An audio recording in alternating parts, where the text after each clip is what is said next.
NTPC green energy limited, इस company का share अगर आप लेने की प्लानिंग कर रहे हैं तो इस वीडियो को ज़रा ध्यान से देखिएगा। आपकी एक काम की बात मैं बताने वाला हूँ। सबसे बड़ी चीज़ इस कंपनी के साथ ये है कि ये एनटीपीसी जो कंपनी है उसकी सब्सिडरी कंपनी है।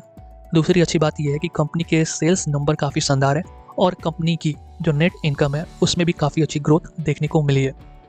एसेट्स मैनेजमेंट भी अच्छे हैं, जिसको देख के पता चलता है कि कंपनी की मैनेजमेंट पे बैठे लोग काम कर रहे हैं अच्छे से।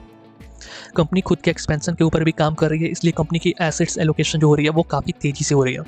कंपनी के कैश फ्लो पे बात कर लें तो उसको देखना बहुत ज़रूरी है, क्योंकि किसी भी बिजनेस का एक ही नियम होता है कि साल के अंत में कैश बांध के घर ले आए, जो कि ये कंपनी नहीं कर पा रही है।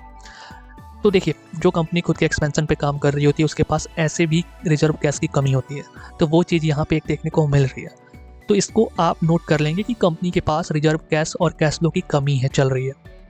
आगे बढ़ के कंपनी की कॉम्पिटिटर कंपनियों के ऊपर चर्चा करें तो Adani Green, NTPC, Premier Energy वगैरह जो कंपनियां इसकी कॉम्पिटिटर है, इसकी तुलना में एनटीपीसी ग्रीन का जो वैल्यूएशन है वो काफ़ी ज़्यादा हाई है। बात अगर वैल्यूएशन पे आके अटकती है और अगर आप वैल्यू इन्वेस्टर हैं तो मुझे लगता है कि इन्वेस्टमेंट करने से पहले आपको थोड़ा सा वेट करना चाहिए, क्योंकि इतनी ज़्यादा प्रीमियम देके किसी भी कंपनी को शेयर को होल्ड करना लॉन्ग टर्म के लिए ये कहीं से जायज़ नहीं है लॉन्ग टर्म निवेशक के लिए। आगे बढ़ के शेयर होल्डिंग पैटर्न पे नजर डालेंगे।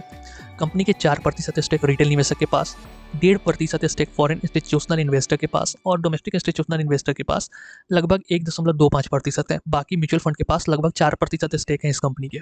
शेयर होल्डिंग पैटर्न भी अच्छा है, ये सारी चीज़ें अच्छी हैं, लेकिन सबसे बड़ी दिक्कत वाली चीज़ ये है कि कंपनी के पास रिजर्व कैश की कमी है और वैल्यूएशन काफ़ी ज़्यादा टाइट है। इतनी हैवी वैल्यूएशन पे इन्वेस्टमेंट करने का डिसीजन अच्छा तो नहीं माना जाता है।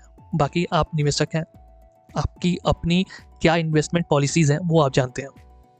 किसी भी तरीके का निवेश करने से पहले अपने वित्तीय सलाहकार से परामर्श जरूर कर लीजिएगा। और मेरी बातें समझ में आ गई हो वैल्यू इन्वेस्टिंग से रिलेटेड तो चैनल को सब्सक्राइब जरूर कीजिएगा।